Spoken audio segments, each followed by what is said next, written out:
О, здорово! Сегодня ты попал на интересный видеорядик с полезными картинками, в котором мы постараемся углубиться в систему местных артефактов.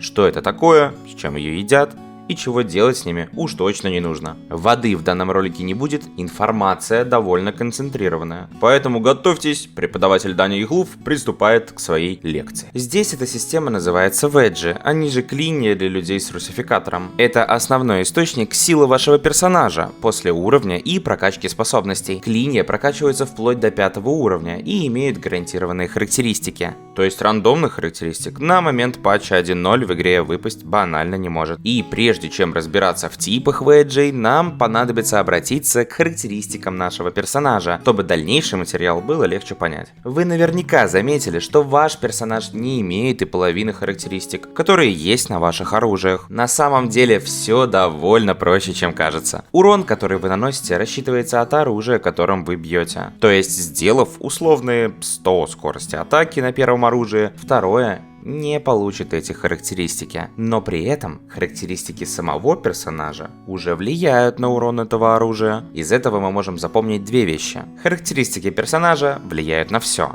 а характеристики оружия только на урон этим оружием. Вводная часть закончена. Теперь вернемся к нашим веджам. Веджи бывают 4 типов, и это веджи персонажа, оружие ближнего боя, оружие дальнего боя, личное оружие. Личное оружие есть не у всех, так что вы можете на эту тему вообще не париться. И всего мы можем вставить 8 веджей в персонажа, 8 в оружие ближнего, 8 в дальнее и 4 в личное. Вы могли подумать, что это очень сильно, и вы действительно окажетесь правы. Гибкость некоторых веджей позволяет вам разгуляться. Поэтому для уравнивания такого преимущества существуют механики под названием терпимость и полярность. Много раз переписывал сценарий, чтобы упростить понимание этой механики, но все же решил, что лучше дословно и чуть-чуть надо будет все-таки вдуматься, чем запутать вас окончательно. Каждый ведж имеет свою стоимость, и когда вы вставляете его в свободное звено, то вы можете заметить, что у нас уменьшается эдакая полосочка сверху. Она и называется терпимостью. Что-то маловато у нас терпимости-то. Увеличивается она с уровнем персонажа и на максимальном уровне составляет около 117 единиц. Данное значение достигается не только при помощи левелапа, но и центрального веджа, который увеличивает максимальное количество данного ресурса.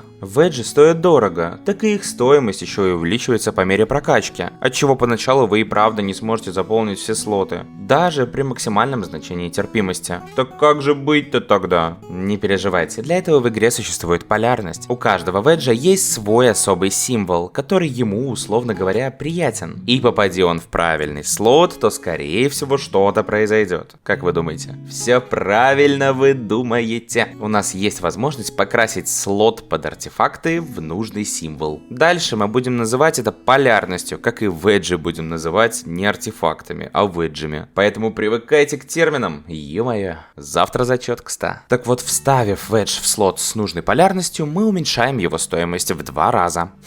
А что же произойдет, если поставить ведж в неправильную полярность? Ответ очевиден. Его стоимость наоборот увеличится. Ставится полярность при помощи этих двух ресурсов. И получаем мы их за то, что просто возвышаем оружие или персонажа, а также путем крафта. Учтите, то, что вещь крафтится, не значит, что вы можете тратить эти покраски на все подряд. Крафт у них не дешевый, и у вас он займет прилично времени. Тратить данный ресурс надо с умом, но если потратились, то ничего страшного. Так, ребята, секунду, там жесткий АФК фарм стоял, извините. Заранее отвечу на первый же возможный вопрос. Да, полярность можно поменять, если ошиблись, но валюту вам за это точно никто не будет возвращать. И до кучи придется заплатить заново за изменение полярности. В большинстве гайдов, что вы встретите в интернетах, нет закономерности, как ставить полярность. Главное, чтобы все уместилось в терпимость. Поэтому в каком порядке вы будете красить слоты под нужные символы, значения не имеет. А это уже был ответ на второй потенциальный вопрос. Едем дальше. Чуть не забыл упомянуть про центральный ведж. Он не добывается и не улучшается. Он есть только синей редкости, и прокачать его можно вплоть до 5 уровней. Единственное его отличие в том, что он покупается в магазине. Точного местоположения, к сожалению, из-за отсутствия футажа у меня нет. Но вот как они выглядят, найдете. Все веджи добываются на аккаунт, разделены они лишь постихийно. Один и тот же ведж можно надеть на нескольких персонажей одновременно, что развязывает вам руки в фарме. А также веджи можно заблокировать, нажав на замочек в инвентаре. К сожалению, на экране выставления веджей у перса нажать замок нельзя. Много информации, я понимаю, поэтому сейчас же проведем легкое резюмирование, и я дам вам время передохнуть. Веджи бывают 4 типов. Веджи, общие на аккаунт, разделены постихийно. У веджей гарантированные характеристики. Веджи влияют на урон того оружия, в которое они вставлены. Веджи имеют свою стоимость. Стоимость веджей зависит от их полярности. Полярность можно выставлять за определенную валюту. Это коротенький блок всей усвоенной информации. Едем дальше. Веджи бывают разной редкости. Белые, зеленые, синие, фиолетовые, золотые и... Опа, вы думали это все? Ну как бы не так, есть еще пробужденные золотые. Но о них мы поговорим чуточку позднее. Соответственно, выше редкость, выше статы. Доступ к некоторым золотым версиям открывается по мере повышения уровня вашего аккаунта. Золотые веджи нельзя получить, можно только создать. Для создания одного веджа в среднем необходимо 5 фиолетовых. Я сказал в среднем, потому что у нас существуют веджи с гибридными статами и крафтом из нескольких разных фиолетовых. Теперь поговорим про крафт золотых веджей. Заранее предупрежу вас об одном критически важном баге. Он до сих пор не был пофикшен, и вы можете с ним столкнуться в любой момент. Когда вы собираетесь перекрафтить артефакт в золотой, он может снять ресурсы с вашего персонажа. Игра все равно, вне зависимости от того, заблокировали вы или нет, она все равно снимет с определенным шансом веджи с вашего персонажа. Как пример, она может даже не предупредить. Меня она не предупредила. На стриме я, например, с этим жестко лоханулся. Переходите на стримы, кстати. Так что будьте аккуратны. Даже если ведж можно залочить, это не спасает вас от крафта. Уведомление может не высветиться, а быть вам нужно однозначно внимательнее. Если баг пофиксит, обязательно закреплю в комментарии, что, ребята, уже не актуально. Теперь перейдем к самому вкусному. Пробужденные веджи. Многие на релизе задавались вопросом, для чего вообще нужны золотые, если их статы от фиолетовых-то и не отличаются вовсе. Они нужны для пробуждения. Когда вы пробуждаете ведж, у него растут свои характеристики. Все просто. Да, все прям так просто. Вот только на пробуждение первые 2 раза вам понадобится по 1 золотому веджу. На второй и третий понадобится уже по 2. И на последнее пробуждение понадобится целых 3. Подведем итог.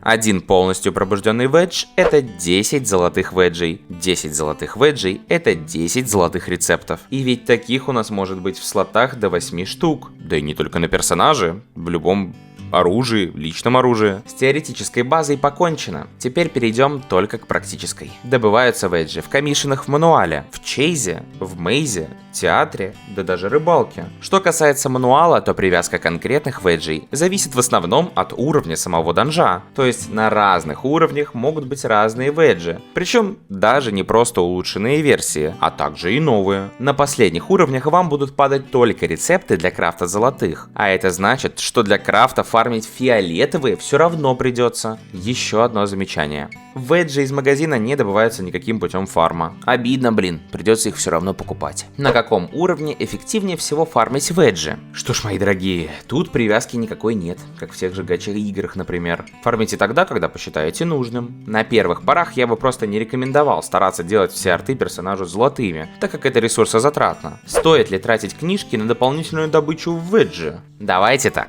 Я скажу свое субъективное мнение, а как с ним быть, вы решаете каждый для себя самостоятельно. Нет, я не считаю целесообразным фармить веджи путем использования книжек. В игре полно ресурсов, которые улетают за секунды сквозь пальцы, и вам вечно их не хватает. А фарм некоторых может занять у вас продолжительное время. Лучше потратить книжки туда. А веджи хоть и падают рандомно, но с коробочкой и быстрой зачисткой вы тратите в среднем по 1 минуте на 2-3 веджа, что уже приносит вам по меньшей мерке 120 таких за час. Лично я трачу книжечки на ресурсы, которые добываются более долгим путем. Под конец добавлю немного рекомендаций от себя, но сделаю их в коротком формате. Не забудьте закрыть чейз 3 раза в коопе, потому что награды ограничены неделей. В коопе делать этот режим проще всего, но если хочется соло, то пожалуйста. Не забывайте чистить мейз, чтобы не упустить серию улучшений личного оружия некоторых персонажей. Даже если не будете играть ими в будущем, то они пригодятся на аккаунте в целом. И есть особый данж. отличающийся от других. В нем веджи довольно концентрированные. Всяких фениксов и прочих сказочных тварей в нем довольно удобно фармить. До создания ролика думал, что этот данж и вовсе бесполезен, а потом все-таки дошло до его предназначения. Его можете гриндить сколько хотите, но рекомендую делать это уже ближе к 55 уровню, а даже лучше, если вы будете 60-й. Ролик подходит к концу, пора писать бы-бы.